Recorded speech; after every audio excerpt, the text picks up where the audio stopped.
Today is August 3rd, 2007. I am Cassie Potasic, and it is a pleasure to conduct this interview for the Dakota Memories Oral History Project in Dickinson, North Dakota. Can you please tell me your full name? Joseph Jerome Schneider, Schneider.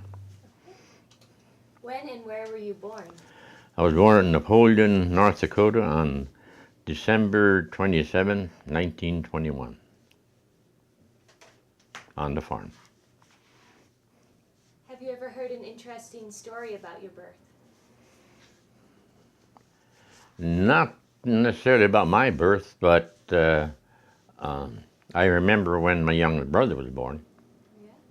Can you tell me about that? Sure. He was born in October, and in October. He was born in 1925, so I'm born in 21, so 4 years. But I'm sure that I remember. And of course, there was no doctor or a midwife, and the lady's name was Mrs. Dashle, Daschle, who lived at Napoleon. We of course lived on the farm, and she came out and was midwife, and she was also I say braucher. She prays over, sores and stuff like that, and so she was present at the birth of my younger brother, and I remember while she was there, I remember, and my mother had a huge basin for bread baking, and I was about this deep. When she baked bread, she baked 10 or 12 loaves because we had many in the family. And she brought them out in the bedroom and give them a bath in that big pan and wiped them off and took them back into the bedroom to her mother.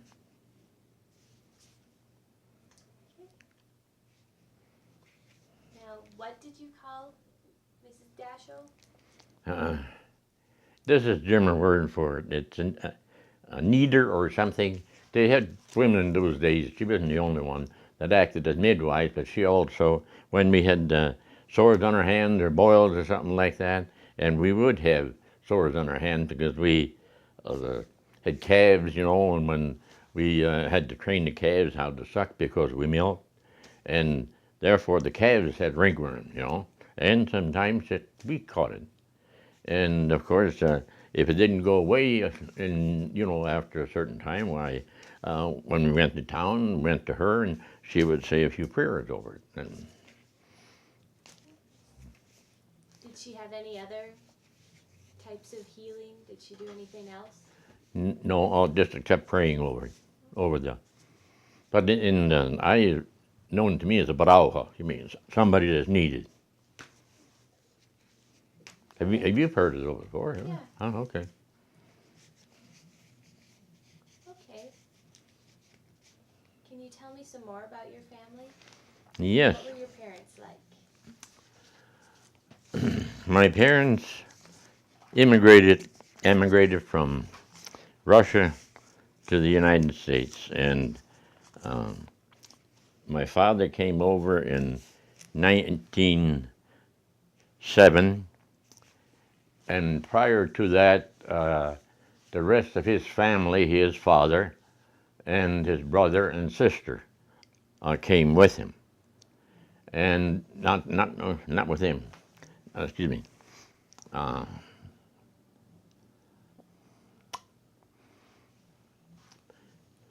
they migrated over here in 1911, but my dad came over in 1907.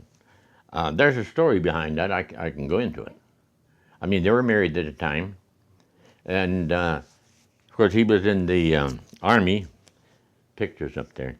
He was in the Army, and from 1898 to 1902, and then he stayed in the reserves, and then he got called back during the Japanese War, 1904 or 5, right in there, and so he's called back, and I have his original discharge and all that matter, and Michael has a copy of that too, and well, they didn't never got to the front, you know. The war was going on, mainly a naval war at Vladivostok. You know, it's way up north, and they were on the way to the front. That's the last entry there is in his record when he got called back into service. And I guess they'd eat horse meat. They never got to the war. And you know, they traveled with horses and ran out of food. They ate the horses and so forth. But so finally, of course, they came back. And shortly after that, in 1905, there was a uprising in Odessa, Russia. Disgruntled people. A lot of them were soldiers, ex-soldiers. My dad was one of them. And that was against Tsar Nicholas II. He was in power at that time. And he was part of that uprising. And he knew what would happen, you know. So somehow he made his way to Bremen and boarded the ship there and landed in Quebec, Canada. That was in 1907. I have the ship records and so forth for it. And then he made his way across the border in Michigan and to Strasburg, North Dakota. That's where the rest of them were, but not my mother. The rest of them were. And then he sent money to have my mother come over. And my oldest brother was born over there. John, he was born over there. I have pictures of that. And so she came over under her maiden name, Dutenhefner. You know, they wouldn't have let her board if she said she was Schneider.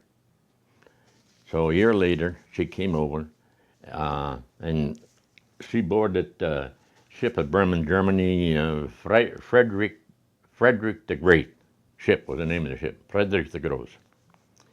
And it shows on there, which I have a copy of, that her passage was paid by her brother, so they could use the name Dutenhefner. That's her maiden name. And so after 13 days, she arrived in the port of New York, and of course was admitted. Just a little aside there, her name is on the wall records at Ellis Island that Lee Iacocca started years ago, and I have a certificate of that, where her name and my older brother's name is on that list, as Dutenhefner. So they were on aboard ship 13 days, and of course they had to provide their own meals. So what she said she took along was bread. Now the bread was toasted real hard so it wouldn't spoil, and also some meats that were smoked real hard, and that's what they lived. You know, I imagine they had something else, but anyway, they had to provide their own food on the way across. And of course, they made it. You've seen pictures of immigrants arriving in Ellis Island, you know. So she made her way. They pinned her name and destination on her. Only language she spoke was German. So they pinned her name and destination, and she got aboard a train in New York and went to Strasburg. So should I go on from there? Sure. My dad, when he came to Strasburg, he started employment with a general merchandising store. And one of the individuals' name, I think there was 3 owners, one of them's name was Klein. And so he worked there for a while. Just a little aside, you know,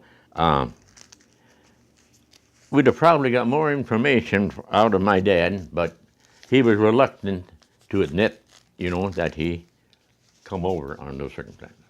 So he didn't want to talk about it. And his father, also came with the former group with his sisters and brothers. And he's buried in the old Tiraspol, my grandfather. He's buried in the old Tiraspol cemetery, which is about a mile northeast of present Church of Strasburg, St. Peter and Paul. The reason for that was, as I understand it, is that that's where the railroad was supposed to come through. and that's why they had a church there and a store and a cemetery. But the railroad came through where it is the present time, and they moved some of the remains into Strasburg, St. Peter's. I'm talking mainly, I'm Catholic, my folks are Catholic, so. And he was never, I mean, he stayed out and have a picture of the gravesite and his name on it at old Chores Full Cemetery, by the way, is what they call it. Okay, so he, after that, he was a cream buyer, bought cream from farmers. And in 1911, in the wintertime, they moved the station, the cream station, by horse and sled from, wasn't a very big building, but from horse and sled from Strasburg, North Dakota to Napoleon, North Dakota. And he sold the cream there until 1913. No, it was later than that. He built a home at Napoleon in 1913. I have a picture of it with some of the clan on it. I mean, their brothers and sisters. And then from he was a cream buyer there. Then from there, he bought a store at St. Michael's, North Dakota, which is, I know, approximately 18 miles from Napoleon, but a little further than that from Wishy, and a little further from Linton. Do you know? You ever heard St. Michael's Community? No. It's a church, and there was a church there, and a school, and a store. And it's called St. Michael's Community. And he had that for a couple years. Yeah, 11. Yeah, he had that for a couple years, and then he moved to Napoleon in 1913. And built that house. I have a picture of the house. And after that, from there, he bought the farm. And that's where I grew up. I was the first one born on the farm. They called it the old Sunflower Ranch, not because it was, a big ranch, but there was wild sunflowers, Maximilian sunflowers going around the way. So they called the Sunflower Ranch. It wasn't much. Well, the owner before was an individual by the name of Gilfillan, and he had lots of land there, but this was his headquarters, and all he ran was horses, and he'd break them and sell them to whoever needed them. And one of the individuals, one of the people he sold the horses to was the state when they built Highway number 3 from Napoleon to present day, to Dawson, to present day I-94. And that was, they built the gravel road, I guess there wasn't much of a road then. And they used the horses from there. I've seen pictures of it, a string of 3 and in pairs, well, there's about 6 pairs of 3s pulling earth moving equipment, elevator to elevator down to make the road bed. So, but on the farm, all we had to begin with was 320 acres, which isn't very much. It was mostly pasture. It was pasture land, hay land, and we rented a couple quarters more with that. But our pasture was a mile long and a mile wide. Let's put it that way. But it was only 40 acres across, so there wasn't, wasn't too big a pasture. But it was a long ways to go to get the cows. And we milked. That's what sustained us, milking. And we milked as high as 20, 25 cows. In the fall of the year was a big deal. Usually 2 or 3 farmers got together and they all helped in the butchering process. And when everybody was home, there was 11 living in our family, but of course they weren't all home at the same time. But we didn't have a large family, so they would, and this was in the fall of the year, of course, so they would butcher, well, we used to butcher 3 hogs, and one of them would butcher a beef, and we would take a quarter of beef to mix with the sausage that we made. And that was enjoyable time for us kids, you know. What they did, they had a 50-gallon barrel in the barn with hot water, which was propped up, and sometimes put a few ashes in. That's lye, I guess. I mean, and so they put the hog in there, slid her in there, and turned her around, slid her back and forth, you know, until when they started picking the hair, that they would come out. So they would drag it out and lay it on a platform of some kind, usually with a grain tank, double box, upside down, and then they would scrape the hair off of there. They wouldn't skin her. They would scrape the hair off. Well, we used to do that with 3 pigs, and then, of course, also the beef. But I'll go from there. Made a lot of sausage because it kept over the winter. Liver sausage, we call it bread sausage, country-style sausage, whatever you call it. And we also used the stomach for head cheese. That was clean, good. I mean, it was a hard job to get that done. But that's what head cheese, and head cheese is mainly made out of the rind and the head of the pig. Then had a big barrel there or vat, and it was iron, and it belonged to one of the farmer's friends over there, and we'd build a fire under that, and there was boiling water in there. And so the head came off. They cracked open the head and got the brains out, sweet meats, we ate those, and then put the head in there and boiled it until just the flesh just fell off. And then that was used for filling the contents of the stomach for head cheese.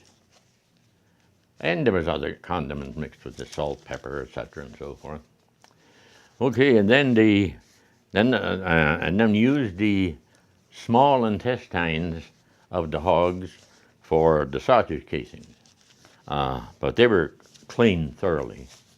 And there was one farmer there, Albinus Mitchell. That was his job. That was his job to do that. And he'd have sit down, put a board across his knees and a bucket of water, and he'd dip them in there and took a butter knife with the blunt end and scraped and scraped and scraped them. Then turned them inside out and scraped them. Did that about 2-3 times and washed them off, and that was the casings. And then we had a sausage machine, of course, and then the sausage was usually a quarter beef, ground beef, and 3/4 pork. And, well, I mean, there's garlic and other stuff that went in there, but that was a sausage. And the hams, they were separate, you know. Now, how that was kept, now we had beef here too, of course, so we had beef at the same time. How it was preserved was, one way was we'd cure it in 50-gallon barrels, salt it down, bay leaves in it, and I don't know what else was in it. And that was in there quite a while, because then it was smoked. And usually we had a smokehouse, but if we had the big snowbank beside the barn, which we often did, we dug a hole in and hole to the top and smoked the meat in there. Just covered the top a little bit with straw and had wood underneath, and sometimes if you get a hickory wood or something like that, you'd throw some of that in and give it a little bit better taste. So then it was smoked after it was cured. And then the hams we usually took and stuck them into the wheat in our granary that we had. I don't know, they kept better that way. They kept all winter that way. Of course, they had a hard outer on them after the curing and the smoking. The outside was quite tough. I mean, it withstood many things. And along around the favorite dish down there was, of course, sauerkraut, potatoes, and that ham. Really tasted good. That was our big meal and a favorite meal. Well, the sausage was in our sausage. Went through the same way, smoked it, didn't cure it though, but smoked it and hung it out in the granary with the outside, and there they stayed until spring. Or if it looked like there was some left over before it got too warm, my mother would can it, put it in quart jars like that, or half-gallon jars, even had gallon jars, and she canned it. And that meat was good. It was really tender when you got to eat it. That's the way you're storing the meat, you know. Okay, you could do with that with sausage. You could do that with pork, and so forth. Did your family make sauerkraut? Oh yes. How'd you do that? Okay. We didn't stomp it with our feet. No, we usually use the 50-gallon barrel and cut it with a cabbage cutter, deal that went back and forth. And the kraut went in there, and of course salt. Kraut and salt, kraut and salt. And it was packed. Usually we didn't go, some people, the kids went in there with their feet and cramped it down. I mean, that's just the way they did it. But we had something like a stomper, you know. That's how we packed ours until they got about 3/4 full.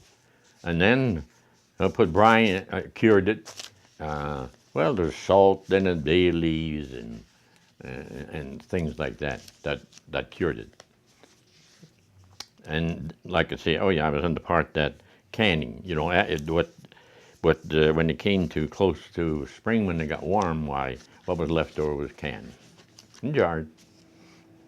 And then during the summertime, we would wait, well, spring, summer, when we had, we also raised quite a few hogs, of course, not quite a few, 10, 15.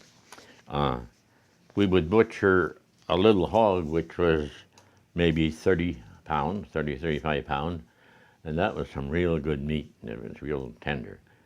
And didn't skin it, you know, just stuck it, I bled it, let the blood out, washed it down real good, and scraped the hair off. They were kind of tender. It wasn't very hard to do that.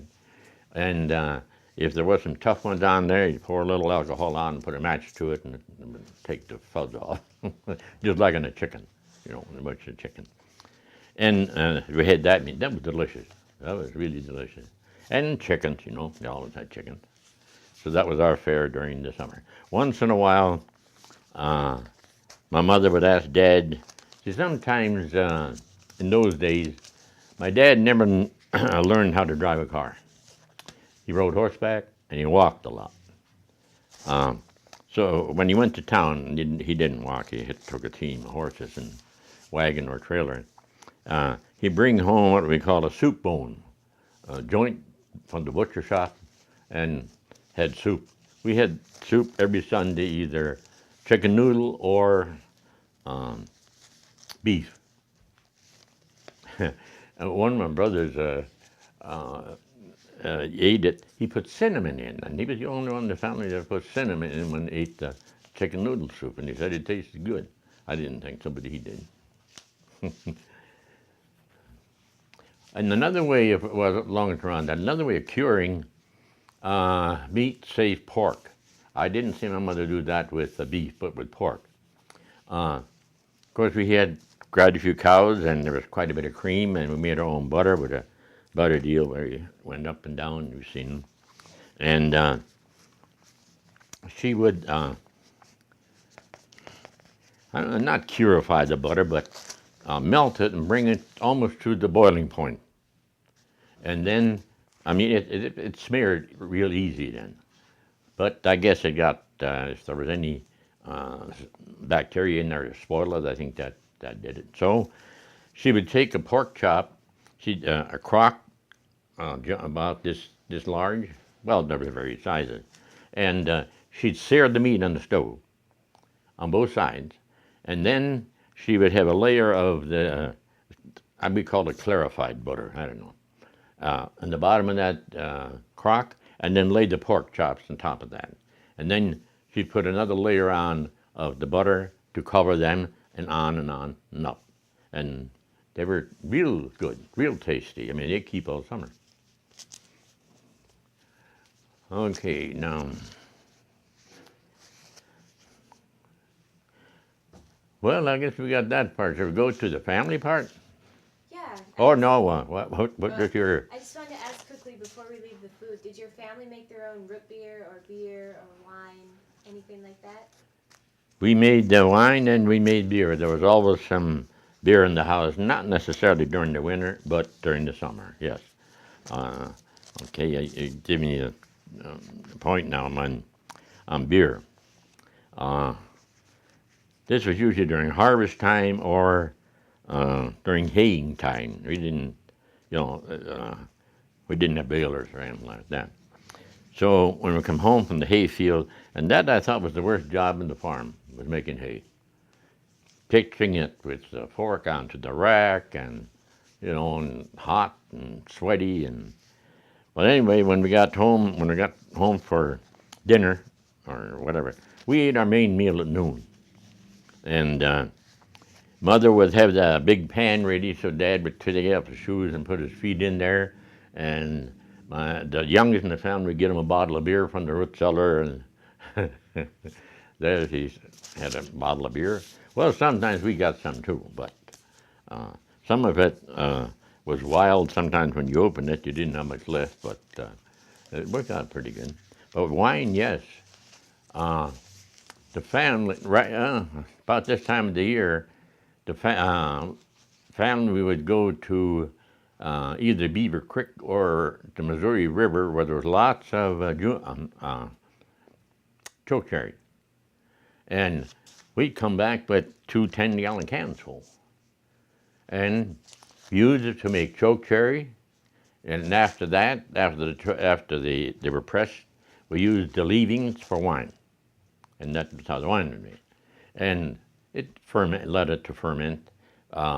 Sometimes you cut a few slices of potatoes in there, and that gave it a little more alcohol content. And that wasn't bottled, though. I mean, we just drank till it was gone.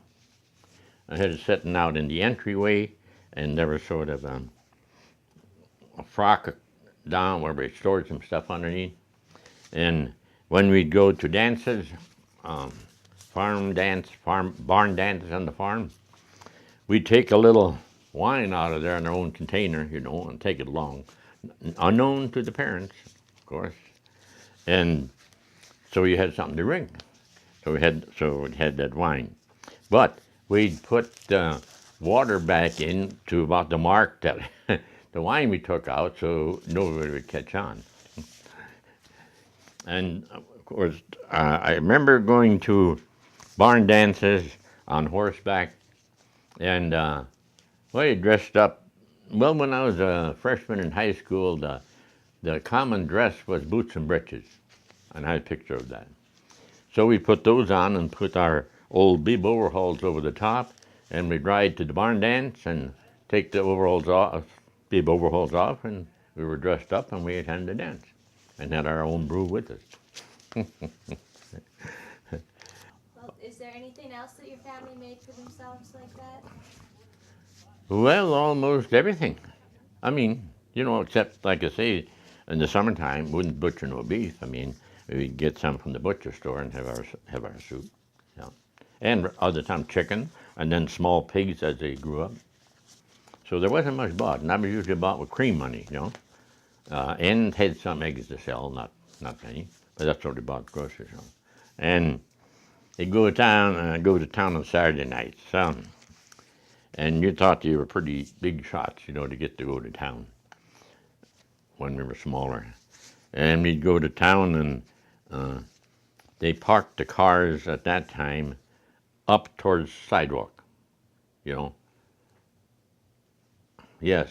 And then later on, they parked them in the middle of the street, facing either way. And our car at that time was a 27 Model T touring Ford car. It had curtains on it. I guess that's why they called it a touring car. And I remember one time we were in town, I was in a drugstore, and a car drove by, and I ran out, and my brother was on the other side of the street, and the car hit me, and I broke the headlight. Didn't get hurt, though. There was a Model T for 1927.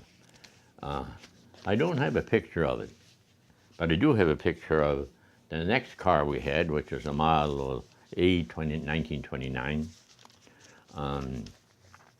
But the Model T, my dad couldn't drive. When he was gone, before I was old enough to drive, my sister drove, older sister, and because my dad couldn't drive. And sometimes we couldn't get the thing started. And so we'd hook one horse on there and try and pull it, you know. And then we'd sometimes start, and the horse wouldn't get out of the way, so my sister would hit the horse. But the old Nick was the name of the horse, and he didn't mind him. So the car was started, you know.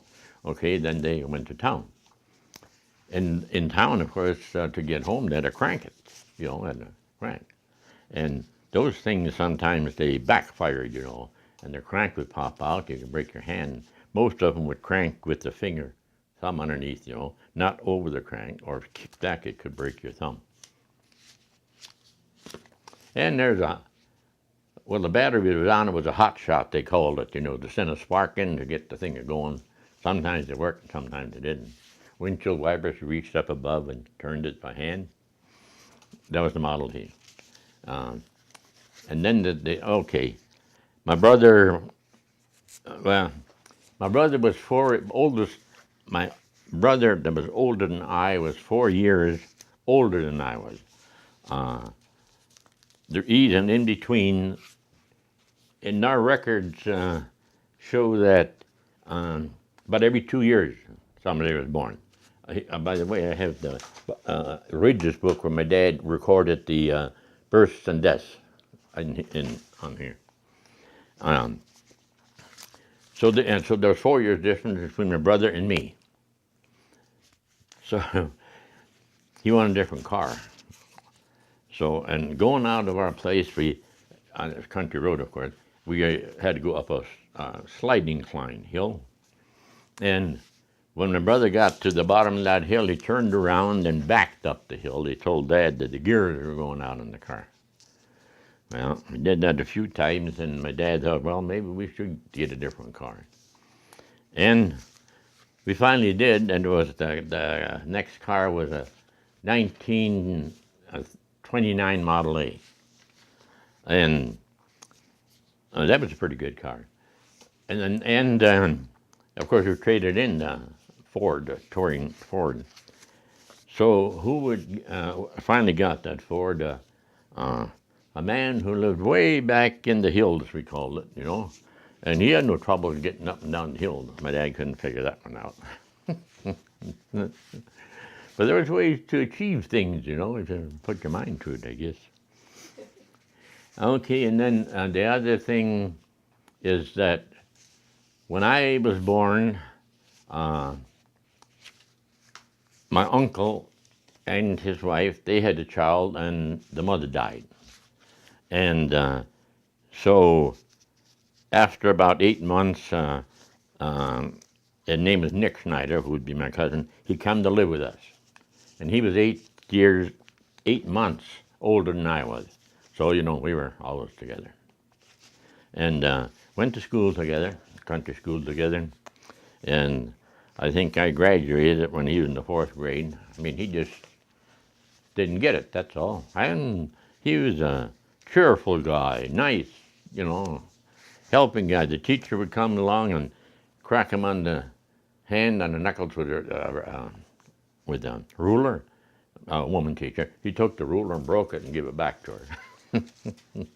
So when I graduated, I think he was in the 3rd and the 4th grade, from 8th grade. So after that, he didn't go to school anymore. But, I mean, he lived with us. Now, okay, I'll go along with that, but then I'll come back to something. Nick, he could write his name and, well, maybe the address too, you know. Okay, so everybody I went in the service in 1942. And I had 2 other brothers in the service. And Nick wanted to go in the service too. So he enlisted, and they took him. And he was a cook on a troop train, carrying troops back and forth from coast to coast. You know, at that time, he was a cook on the train. And Then later on, he had various other duties, but he was a cook. He stayed as a cook. He was a good one, too. Well, they found out that he was illiterate, so they discharged him. He went to my brother's place, who lived at Bernstein, North Dakota, which is about 15 miles from Napoleon, south of there. And he stayed there for a while, so he enlisted in the National Guard. So they took him back into the service, and he spent 27 years in the Army. He retired from the Army when after, I don't know what year it was, and lived at Steele, North Dakota. He married a German woman, got married to a German woman when he was in France or Germany. He was all around in Vietnam and all over as a cook, and in Texas, Killen, Texas, and so forth. But he was a helpful, a nice guy, you know. We had a lot of fun, Nick and I did. Talking about fun, when we sat down at the table to eat at home, my mother had the table set, of course, and if we were going to have eggs to eat, she'd lay them out on the plate, each one, you know, one egg on each plate. Oh, Dad's got two, he liked two, so he got two. And they were usually hard-boiled, sometimes soft, but they were hard-boiled most of the time. And Father, my dad, was always the last one to the table. He always had to wait for him. I mean, he was the last one to come in the house, and he'd wash, and everybody's sitting at the table waiting for him to sit down. Okay, so when he did sit down, when we ate, he said, if we're going to eat, you have to speak the mother tongue. So German was spoken. And one time, we had this egg deal, and Nick had it on his plate, and of course I had one on my plate, but he didn't know it. I switched his egg on his plate to a raw one, and laid it in his plate and took the hard-boiled one away. And Dad was washing himself in the washstand to the side. And we sat down at the table, and I said, Nick, I bet I'm tougher than you are. I said, see, I took the hard-boiled egg and hit my skull, the head with it, you know, and it cracked. He did too. And of course the yolk ran down all over him. By that time, the Dad sat down at the table, and we couldn't laugh.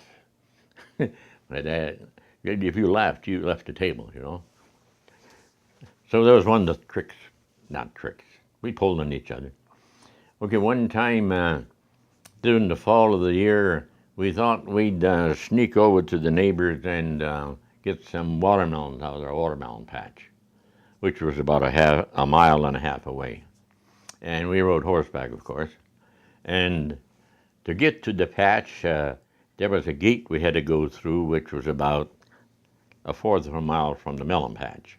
So Nick got down, opened the gate, and we rode through and went over, and we got some melons. And when we rode back out at the gate, I said to Nick, I think I hear somebody coming. So he dropped the melon that he had, and he was the one that was closing the gate. And I took off, and his horse took off with him, you know, with me. And of course, he caught up after about a half a mile running. And there was nobody coming. There were just a few things that would entertain us. Or when the parents went to town in the afternoon, sometimes during the summertime, they'd go on a Saturday afternoon. And then we couldn't go to town Saturday nights when we're smaller now. And we'd always try to ride the horses. We had anywhere from 20 to 25 horses all the time. And of course, some of them were ponies. I mean, well, at least we rode them. I wouldn't say they're ponies. I have some pictures of some of the horses. And we'd ride them, and we'd get them sweaty. And we could see when the parents come home from town a mile away, you know. So we headed full speed for the barn and turned the horses loose in the pasture.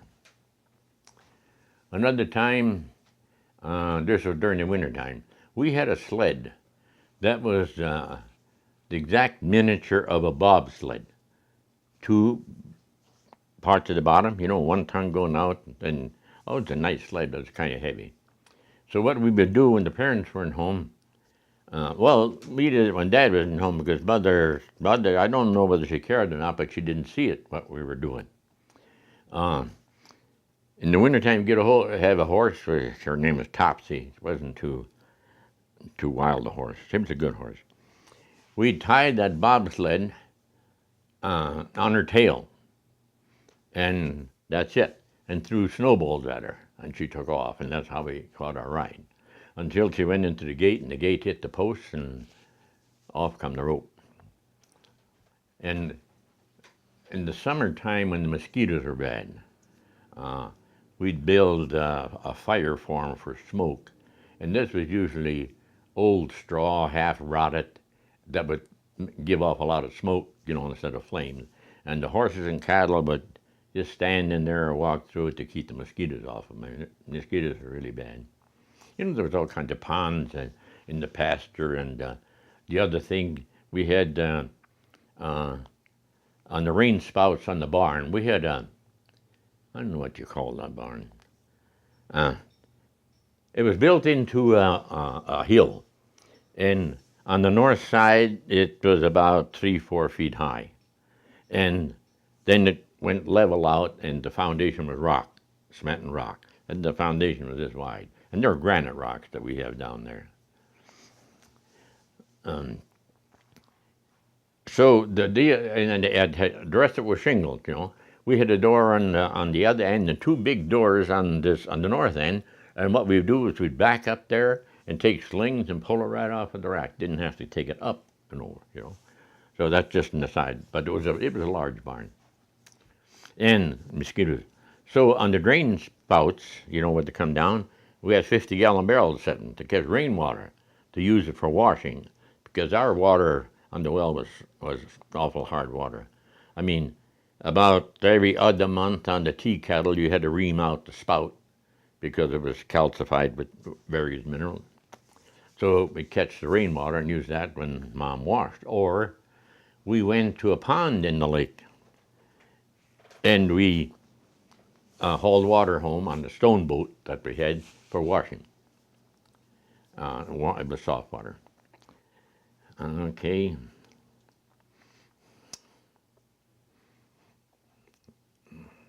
How did your mom do laundry when you were growing up? Well, I think she had a regular washboard. I still have it, by the way, not hers, in a tub. But I never saw that. That was before my time.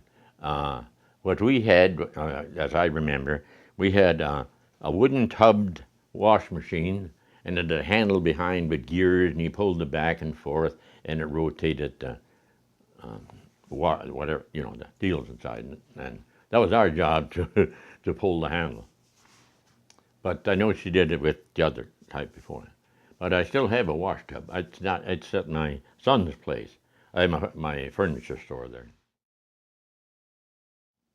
The pony we got, my dad, we had a Shetland pony, small one, but it wasn't broken. We had to break it to ride it and so forth.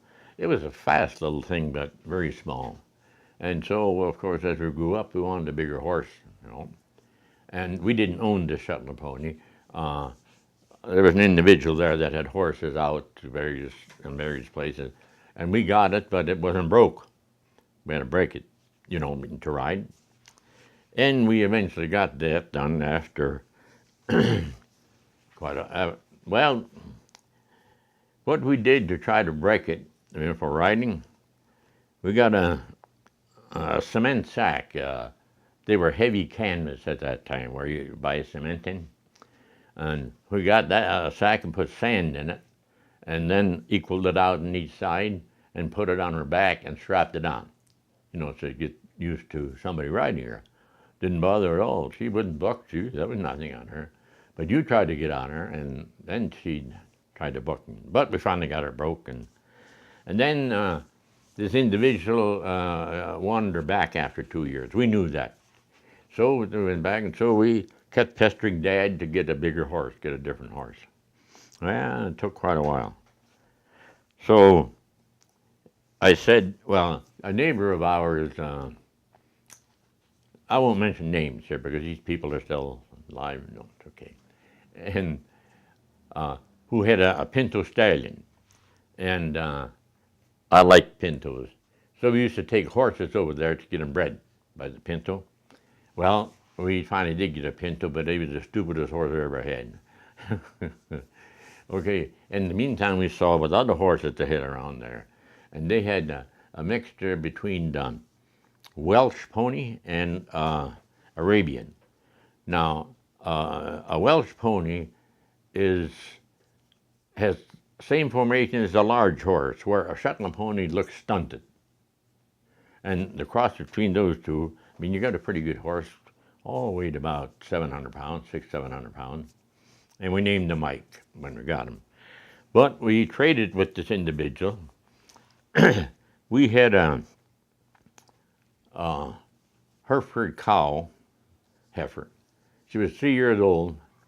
She was born as a twin, and she was a free martin. And what that is, that if twins are born from the same animal, they will not breed. And we had one of those. She was a 3-year-old, nice looking cow. So Dad says, all right, tell him to come over. So it came over. And we had the horse picked out that we were going to get, well, we got a different one. But anyway, he came over and looked at a cow, oh, beautiful cow, So he traded that cow, trying to get the best of him, for the pony that we got, Mike. Well, Mike was a stubborn thing. It took us a long time. We could ride him, but we'd head up the pasture at full speed. He'd stop and turn around and head back for the barn. You know where we were. Well, we trained him, but I mean, he was a pretty good horse. So each one of them thought they'd get the better of the other, and they both got stuck. But anyway, we had our Mike. I got a picture of him with me on him. Headering. I mean, well, we raised cattle, and they were a mixed breed, but mostly were milk and shorthorns. Oh, there was some Hereford in there, I mean, and so forth. But, we milked them, and milk and shorthorn, it was a better day. You got more money for them when you sold them, and they gave more milk, but not as much as the Holstein. But they were rougher animals, because they could be treated rougher. So they were mostly shorthorns that we had.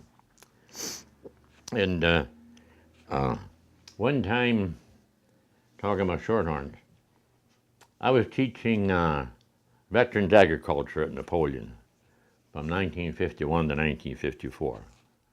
And one of the students, he left for a vacation, and he asked me and two other guys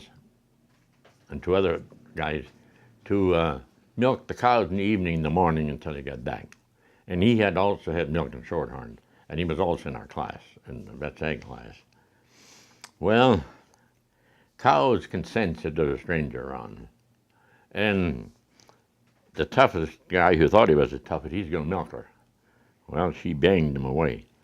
But anyway, so he went and tied up one of her left front leg, So if she kicked, she'd fall down so she wouldn't kick. That didn't stop her from kicking, but she fell on. Okay, those that we did get milked, there was a calf pen there, and we set buckets too close to the calf pen, and the calves would drink the milk while we were milking. We were going to get the cream, from that process, and that didn't work out too well.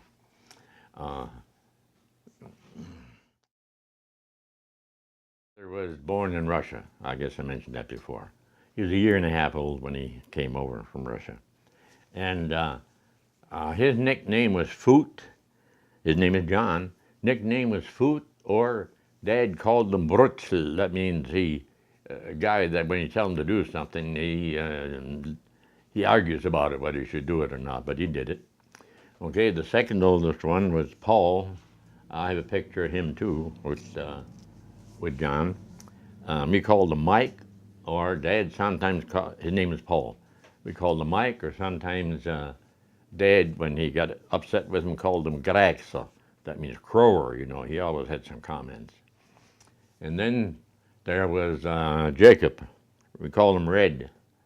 He had blue eyes. The only one in the family had blue eyes. And he was really the horseman. He loved horses. And he just really loved horses. We called him Red now. Why we call him Red, I don't know, but he was bald by the time he was 21. The others weren't, but he was. So his nickname was Red. Then after that was Helen, and her nickname was Gutch, Duck. You know, maybe when she walked, she wobbled a little bit. She wasn't all that fat, but she was the second mother in the family. She was the oldest girl, and she was the second mother in the family. And as we started growing up, of course, she went to work for a neighbor as a housemaid, and and the next one was Phyllis. By the way, Helen passed away when she was 90 years old. That's what's the oldest in the family. I mean, that passed away. They all passed away except me and my sister now. And she was 90. In fact, she'd have been 91 in 2 months. She died here at St. Ben. She's a telephone operator for many years at Bismarck, and never got married. She was single. And when it comes time, she broke her hip and this and that and so forth. So she was discharged from the hospital, and she had to go to some kind of a home, and so she went to the home at Mandan. That was the closest one. Lucky there was an opening. They can transfer you within 100 miles. I mean, and we went up to see her, and they were pretty crowded. So we asked her if she wanted to come to Dickinson, and she said yes. So she was transferred to Dickinson, St. Ben's, and so we could see her often. And then there was Phyllis. Yeah, Phyllis was the next one in line. Her name was actually Filipina. Her nickname is Nudie now. I don't know why it was Nudie, but that was her nickname. And the next one was Elizabeth, and we called her Liz, or Briz, we called her when we got mad at her, because those two took care of me and my cousin that was staying with me, you know? And then after that, there was Antone, called him Tush. Dad called him Greba, means small one, and he wasn't actually that small. He wasn't. I was the tallest one in the family. It didn't come from a tall family. And then after that was me, 4 years. And there was a Johanna that died in between from epilepsy. You know, is that right? You know, get the shakes and so forth, when she was a year old. And that's recorded in the book here. And then it was me. And then there was 4 years in between brother Tony, Tush, and me. Then came me. And after that was Johanna, but we call her Joan. She's still alive. She's living over at Prairie View Apartments here in town. And then there was George. He was the youngest one in the family. He worked on the farm, and he taught school after high school. They needed teachers, and he taught school for a year. And then he went to California with my brother. My brother, Jacob, he worked as a butcher in Napoleon at a grocery store. And he finally thought he should go to California and make more money. And he did. And my youngest brother followed him down there. And Antone, Tush, the one before me, excuse me, he went to Wahpeton, 8th grade in Wahpeton School, and was an electrician. And George was journeyman electrician for him. And he went to California, and he got into a plant as an electrician, and he retired there. And he passed away in 1925. He was born in 1925, and he was the last one in the family. Excuse me.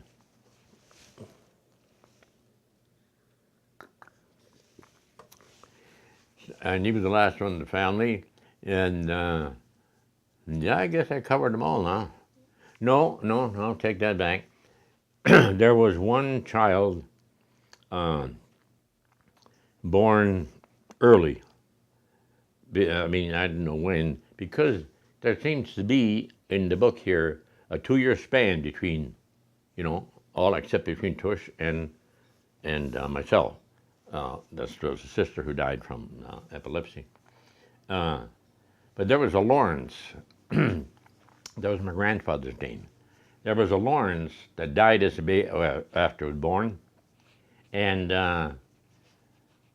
it was buried, but they were going to name him Lawrence. I guess they didn't really name him until they were baptized in those days. I don't know, but anyway, and he was buried at Napoleon. So actually, there was there's 10, 12 in the family, but 10 living. I mean, reached adulthood. So should I go to myself? Well, let me just Okay, ask a okay. couple questions. Which one of your siblings were you closest to? Pardon? Which one of your siblings were you closest to? Nick. Your Who? cousin? Because, he was 8 months older than I was.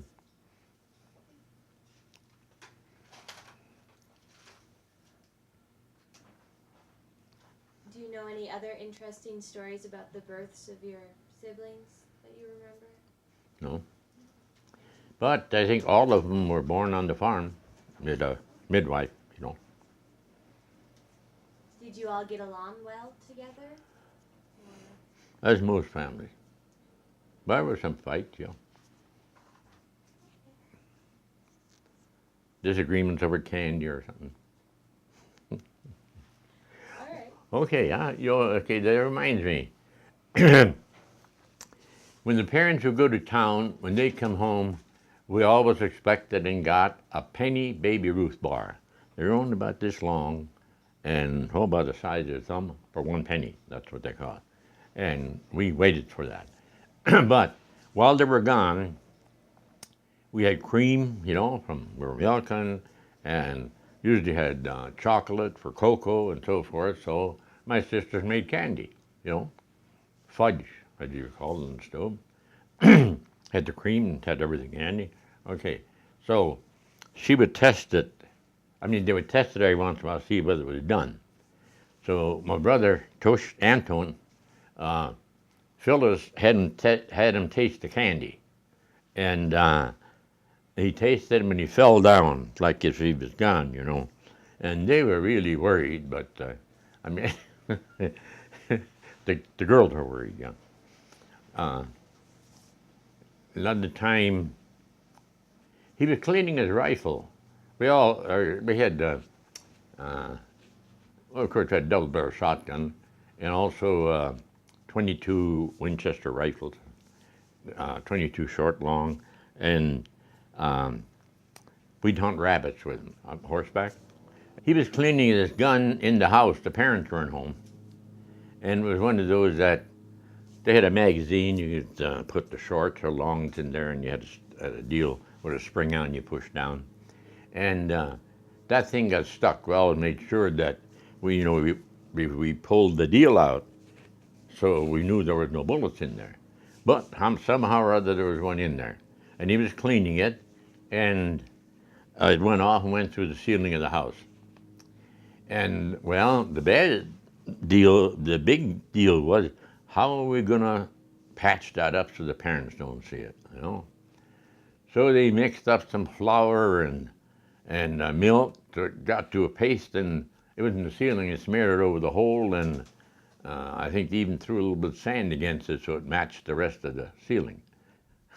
So nobody ever knew that it happened, except those that were home. Okay, next. When you did get caught for getting in trouble, which one of your parents was the disciplinarian? Dead. Mother, she hardly laid a hand on us, no. Yeah, usually dead. He was, I wrote a piece when he died.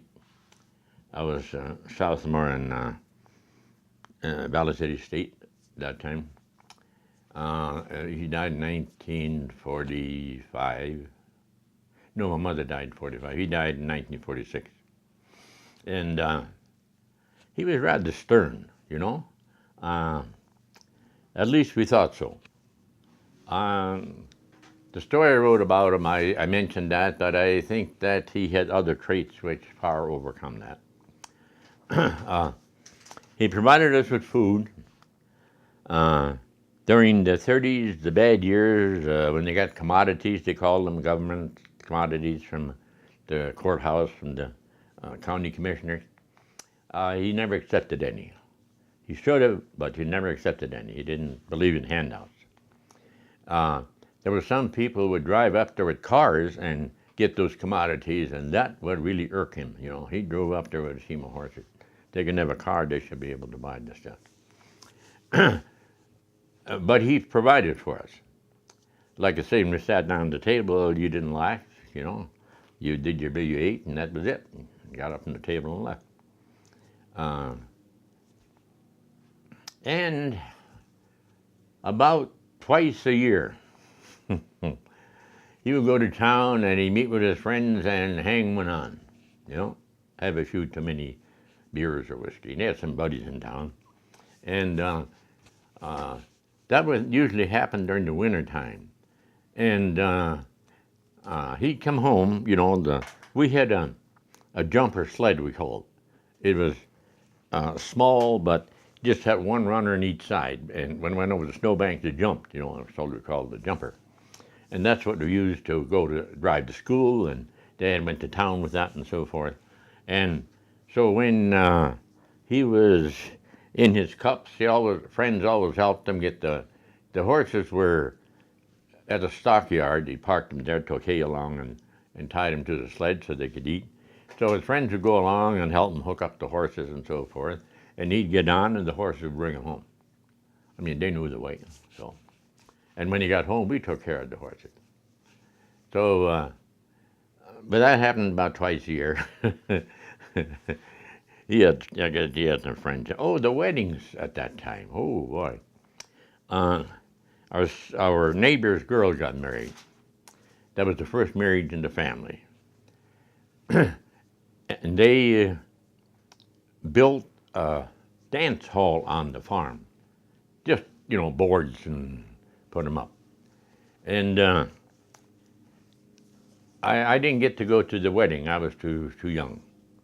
And my brother was, I don't know what you call him, but I guess he was the people that go around and give people drinks. You know. In German, it's the Aufdreier. That means get them going. You know, give them 190 mixed with burnt sugar. That was the drink at that time. And so that's what he did. He was one of them. Well, he was about the same age as a woman that got married in that family. And to tip him, you know, that there wasn't too much money around those days, but they'd drop a dime in the shot glass and told him to fill it and drink it before you get the dime. So he got some tips, but he also got a little bit woozy. Okay. Well, and after the wedding, they tore the deal down and took the lumber back to the lumber yard. And also another time, of course they always had wine, so did we. And they had it down in their cellar, and their youngest, the youngest daughter in the family, who's my age, she had a birthday party one time.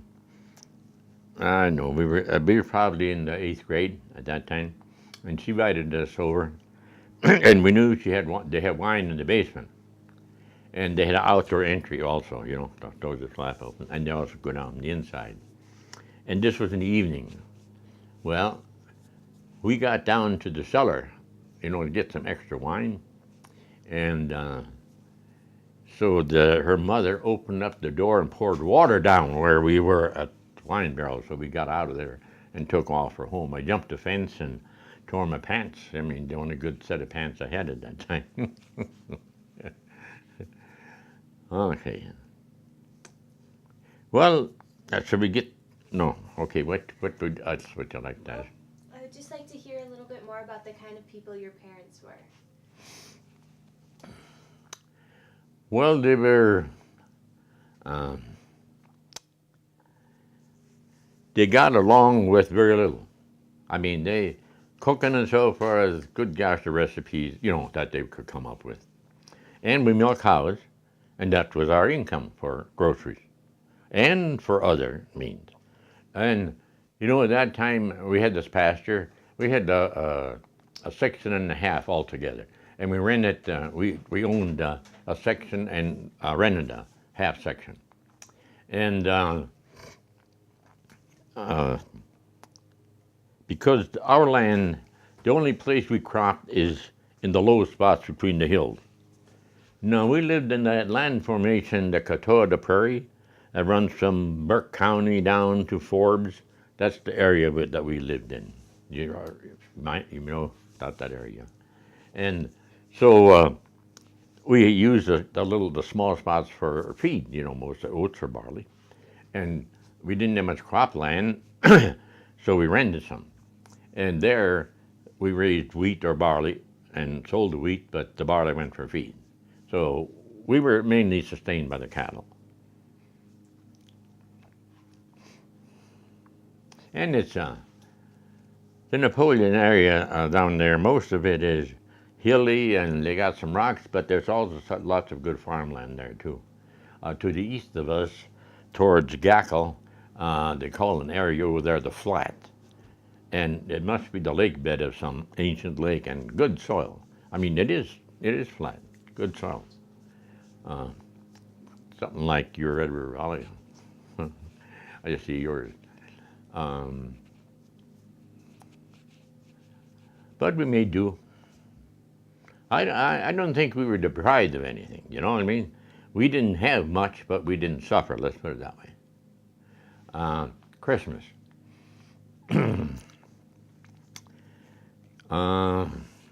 We would go. We'd go to church, of course, at the midnight mass. And before we went to church, we went to confession. And a lot of people did. So you got into town about 8 o'clock, and you went to confession, and then you couldn't eat anything, until after communion, which was a midnight mass. And then after we got home, now team and sled, not after we got home, then we had our Christmas. Okay? All of the kids would go into one room. Mother would say, I think Santa Claus is coming. So, or not Santa Claus, St. Nick is coming. And so we scoot into the room, and then she opened and closed the door, and Santa Claus came in and left some gifts, and then we came out, and here were the gifts, which was very few walnuts and some peanuts and some candy and an orange. That was a big deal at that time to have an orange, eat an orange. Talking about that, during the days, during when they had the commodities, they gave away grapefruit, was one of them. And grapefruit was unknown to most people around there, to me too. And so our neighbor, he picked up some grapefruit and brought him home, and or his wife did. Well, they were both good. So they were what to do with him, to eat him. And the father, mister in the house, he looked at him, he says, take these green sugar melons and throw them out to the hogs. Grapefruit, green sugar, melon, okay. But after that they started eating. And I didn't see a grapefruit before then either. Also they had grapefruit juice or in gallons, or grapefruit just quarters or whatever we call in juice, They gave that away. That was good. The juice was good anyway. It could also be used for spiking alcohol and, for other medications.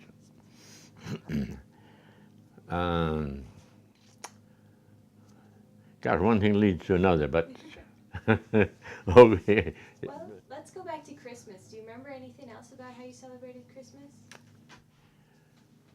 Well, yes. About 2 weeks before Christmas, my mother would bake cookies, and I don't know what we were doing, bake cookies, and she'd set them out. We had an entryway, and set them out in the entryway. And she'd look out, and she'd say to smaller children, "See up there? There's sundogs. You know, sundogs." And that means that Christmas is pretty close, and it's cold, and maybe Santa Claus is coming pretty soon. Okay. And then she'd bring the cookies in and said, "Santa dropped them off." You know. So we ate the cookies. So we had really St. Nicolaus was a guy with a fur coat and chain around his middle, and supposedly he came to give the children presents. Those that were mean got pieces of coal, and he rattled his chain to scare the H out of them, you know, and did to us, you know, youngsters. Okay, and then Kirichkin, the Christ child, came, and she's the one that gave the gifts. Custom in the old country, I guess. What did he look like? Oh, she looked like an angel, dressed like an angel. Older sister, dressed in white with a hat, halo, sort of a halo deal on. She's the one that we got the present from. But St. Nicolaus, he scared us more than anything else. He wanted to. That was a custom. I don't know whether that was done in the old country or not, but they carried it on here. We looked forward to Christmas. Oh boy, that was the biggest holiday in the year for us when we were kids. And the other thing about growing up on the farm, when we got to go to town, that was a big experience. Saturday nights, I mean, that's the time to go to town. And that's when everybody came to town, do their shopping and so forth. And the women would be sitting in the cars, Model Ts or whatever they had. Yeah, Model A's too came, you know, later on. And they would sit, the women would do their shopping and sit in the car and watch the people go by. And the men would, maybe they had to go to the blacksmith or something, but other than that, they were in the bar having their conversations, you know. And we were walking up and down the street as kids. And at that time, they had huge scales sitting on the sidewalk. Big, round, you know, you get on, and it cost a penny to weigh yourself, and then you got your fortune told too, you know. And okay, we would do that. And when we met the neighbor, kids would say, in German now, "Well, what have you done so far?" And he says, "I weighed myself twice already." You know, pastime.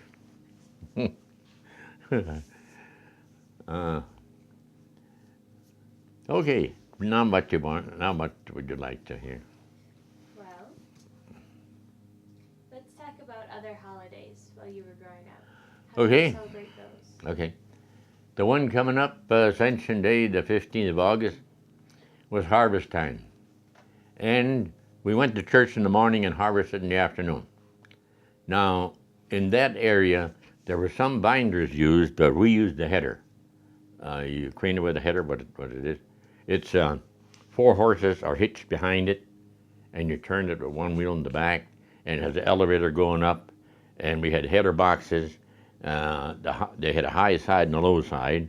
On the low side, the elevator rode on rollers next to the header, next to the header. So you had to keep in time, you know. And the first job that we had was driving the header box.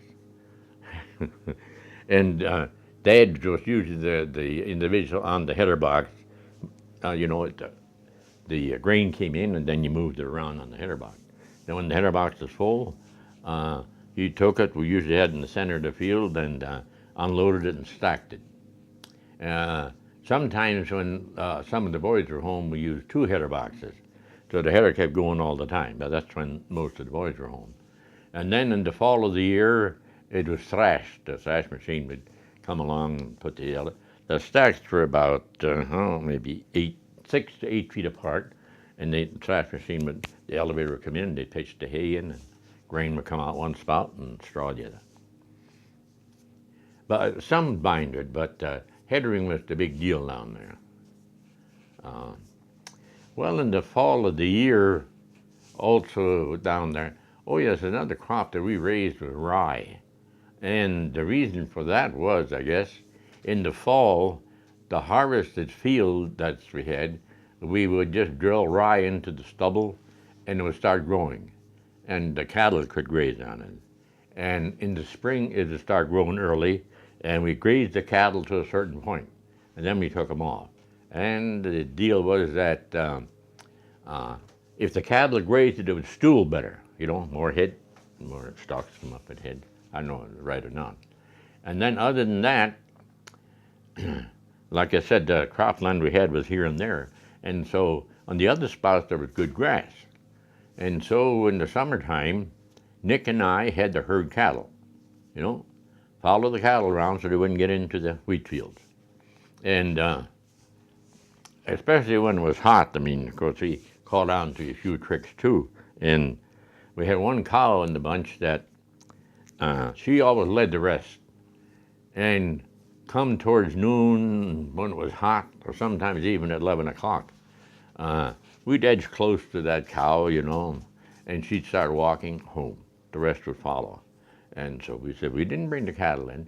Usually my mother came out and waved the dishcloth to bring the cows home for dinner time, Well, we'd come home before dinner. Oh, they didn't catch on. I think they did, And then the cattle drank water and they rested. And afternoon we did the same thing. So, made use of the resources we had. Sometimes when after we got bigger, we could take a horse along. And old Queen, she was our riding horse before we got the others. And we'd have a longer rope along, let her graze, just hold the rope while the cows were feeding. And to get on her, it was pretty tough, small guy. Well, you used to jump on and shimmy up the knees of the horse, to get on the back. Or if there was a fence around, lead her over the fence and stepped on the second wire. Or if there were rocks around, climbed on a rock. Now, there was a lot of rocks in the pastures down there. And like my neighbor would say, they're good, solid granite rocks. When you hit them, they sparkle. Around here, they got sandstone. Okay. One of my vets class, in my vets class, he had 2 quarters of land and he rented another one. And there was a quarter nearby which he was also renting from his dad. And I asked him one time, I said, why don't you try buying that from your dad? His dad was in town buying cream. And this guy, I don't think he had more than a 3rd or 4th grade, but he was an excellent mechanic. He could fix smooth anything. And I asked him, I says, well, why don't you buy that land? He says, there's damn many rocks down there the cows can't lay down. And that, there wasn't that many rocks, but we had a lot of rocks. And some big ones too, in the pasture, so there you can get on a horse. And also this same individual, he had a neighbor who was, there was Finns, Norwegians, and others living among us down there. Napoleon, and especially north of Napoleon, there was a mixture in there. Finns, too, Johnsons, Adams were Finns, and so there was a variety of people living there. It just was not well. Now my dad and Mr. Johnson, they run the school board together. Now Dad could speak pretty well English pretty well. In fact, I think he could speak about 5 or 6 different languages. I think he went to school in Romania. That's where his aunt lived because his mother died shortly after he was born. And so he was raised by others, and Romania was right close by.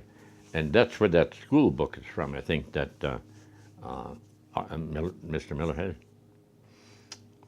So he would talk part Norwegian, and my dad would talk part English, and they'd have a good conversation and get along, and they're on the school board together, you know. Okay, wait a minute. Maybe you want to ask some other questions. I mean, Well, why don't you tell me some more about the kinds of chores you had to do as a child? the what? The kinds of chores you did? Oh. Summertime was herding cattle. And also to keep track of the hogs, you know. We didn't have a fence from the hogs, you know, they were just out in the open. And we had a potato field, which was about a quarter of a mile from home. It was in the low spot. And we'd also have to watch that the hogs didn't get into the potato field to eat the potatoes. So we had our chores. You know, there was something to milking, of course. We usually milked in the summer 20, 22, 25 cows. Well, there was 5, 6 of them milking. I was milking. My mother used to milk. My dad never milked the cow that I know of. But he moved to town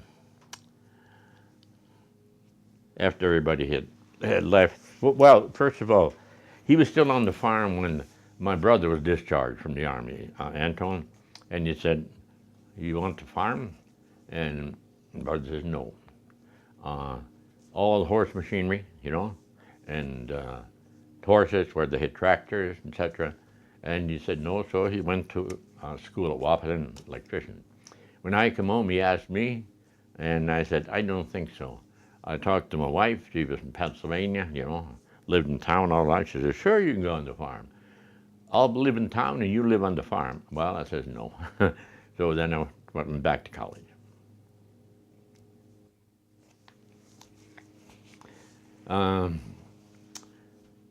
Okay, country school. Went to country school, of course, first 8th grade. And it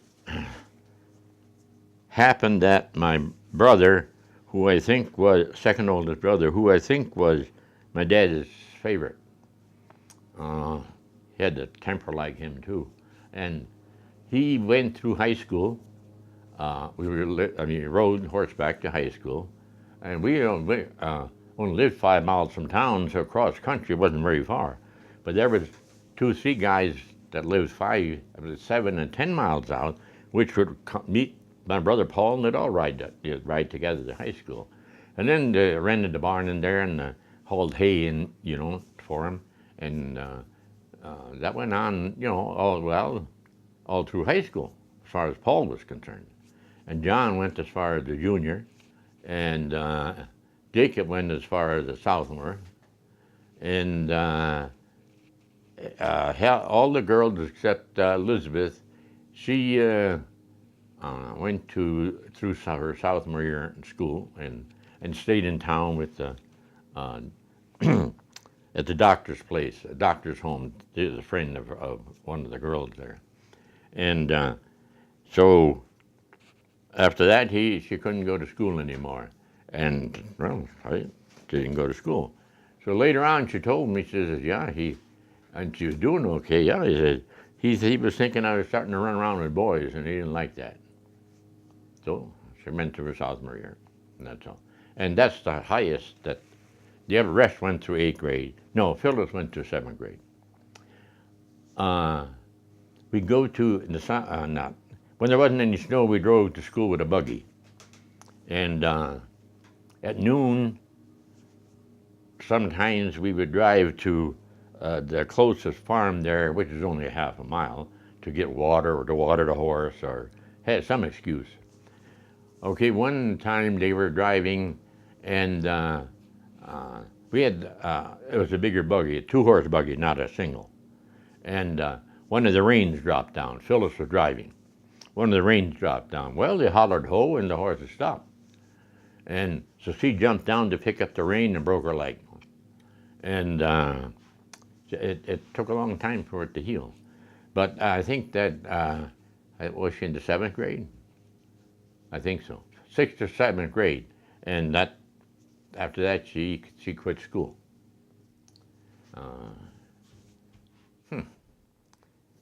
Oh, there were so many things that happened.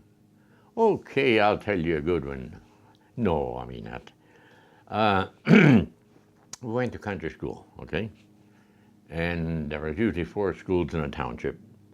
And ours was 2 miles away by road, Glendale School, or when we walked, it was Kitty Corner, it was closer.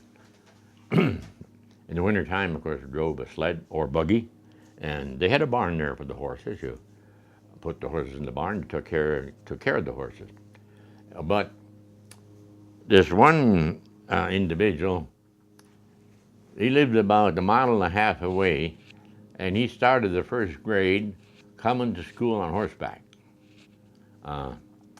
They had a gentle mare, a white one or a gray one, and his dad rode this horse back and forth, before school started, so the horse would know the way.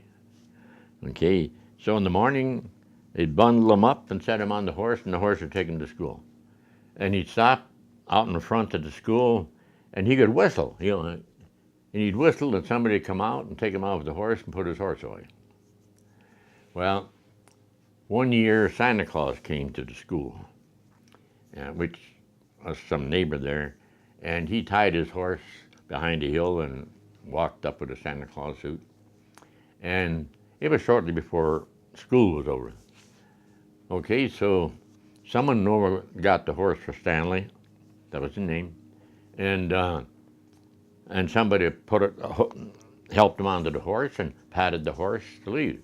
Well, Santa Claus happened to be there, so he went over and he took Stanley and sat him on backwards, and that's the way he rode out of the yard, out of the school yard. But I'm sure he turned himself around before he got home. But they're just some of the jinks, that they played.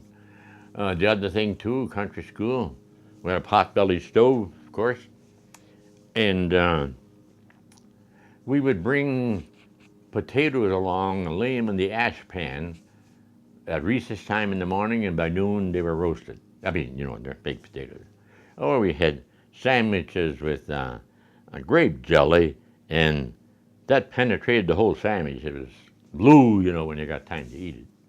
Or the other sandwich was peanut butter, but the peanut butter was mixed with syrup, with brown syrup.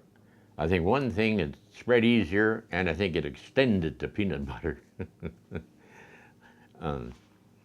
And then, of course, we had the potato. And one year we had a teacher by the name of, I won't name it, they don't live around there anymore. Harold Davis was his name. And he was, for recess, we play Annie over, throw the ball over the schoolhouse and come around and try to tag or free pull away, or if there was snowball fights, Okay, so I'll back up a little and come back to that. One fall, somebody always hauled coal to school. Briquettes is what they used, and laths for starting the fire. The laths that broke them up and so forth. So we hauled that over. Okay, so some of the smarties there, not me, used one of those briquettes and put snow around and threw it at the teacher. I mean, that was funny, but again, this wasn't. But he never knew who threw the snowball, because the teacher would be defending himself, and the rest of the kids would throw snowballs at him. And he liked that, way of playing. Well, before that, I mean, in the fall, I hauled. Somebody to haul coal to school, and you got $1 or so, Okay, I did that one fall, and when I got out to get the horses to go to town to get the briquettes, the dog was with me, and he ran into the buckbush, and he came out, and he ran back again, and there must be something in there, So I got off and looked, and it was an old badger hole, but the skunks were holed up in there. And they bought the furs at that time. And of course, I always had the rifle with me, and always had a plier, usually to fix fence. Well, how to get them out of there? So the neighbor's fence, not our fence, was clear by. So I clipped off a strand of the bottom wire. There was a 3-wire fence, and one end I made hooks out of it, and the other end I bent over, so I went in there and brought out, twisted in their fur and brought them out. I usually like to bring them out head first, but that didn't always happen. But I got 7 skunks out of there, out of that hole. See, they were dating up for the winter. And as I brought them out, I shot them and laid them down beside me. And one of them started crawling away, so I shot her again. I had shorts. So I had 7 of those. And I took those to town, and I think at that time I got $1.50 a piece for them, unskinned. We had a fur buyer in town who would buy them unskinned or skinned. They'd give you more money if you skinned them. But if you skinned them, they were fat, stored up for the winter. I mean, you'd usually took an old rim from a glass, from a Model T Ford and scraped the fat off after you had them on a board. But I told them, wait, and I bought my school clothes for the winter that year as a freshman. I mean, we hunted, and weasels, we hunted weasels, badgers. Didn't have no mink, there was no stream around there. But weasels, badgers, and skunks. Okay, now that leads me to another thing. Okay, all of us had, did I mention nicknames before? Okay, for just some of them, but I didn't get to me, I don't think. Okay, my youngest sister, they called Snooze because she was interested, she was snooping around. And me, they called Biff, but after I got those skunks, they called me Foster. Now, the reason for that was that, you can air the clothes out, but some of the smell hangs around, Okay. So I sold the skunks and bought some clothes, school clothes. And so I was a freshman that year. And so as a freshman, when I come to school, my friends started calling me Foster. That was my nickname. And the reason for that was there was a family there, and some of them are still living around there, who was named that. And they had a bare floor, just a bare ground, but they had linoleum over it. And I'll just come back to that in a minute. I saw homes here when I first come out here in 1954, built with sandstone the same way. So, it wasn't, okay. And they thought, that this family was, maybe smelled a little bit, okay. So they smelled me with the skunk, so they called me Foster. I didn't care. Oh, let's see. Okay, now come on, fire away. All right, well, you started talking about school. Oh. So I'll just ask you a couple more questions about Sure, that. sure. Was it a one-room schoolhouse? Yes. Yes. And how many people were usually in your school? Well, I think there was about 8 desks on one side and 8 on the other, and 2 to a desk. So it wasn't too large, but it accommodated the people that went there. And then we had a little house out in front, entryway. Okay, that's where we kept the clothes, etc. And then I don't think I come back to. I mentioned that my brother Paul, who I thought was my dad's favorite, when he graduated in high school, he went to Ellendale School for 6 weeks during the summer, and he got a teaching certificate. That's what you could do in those days. And he taught our school for 2 years, which wasn't good. When we went by sled and we did something in school, he'd reprimand us, but as we drove home at evening after school, he would push us off of the sled and make us run, So he got back at it. But he never did whip anybody, A lot of teachers, they had a regular, one of them had 3 laths, 4, together. The center was hollow, and that's what she used to, when the kids were bed, took them out to the entryway and bing, bing, bing. Whether they help or not, I don't know. I didn't get that far. Another time, friend had to stay after school. This was in the 8th grade, and they came to school by buggy, and a one-horse buggy though, had shafts on the side. And it was just him and his sister that were coming to school, and he had to stay after school that day for doing something. And he got word to his sister that to hitch up the buggy and drive by him, and he was inside by the window. She did. He jumped out the window and on the buggy and they went home. I don't know what the teacher did to him after that, but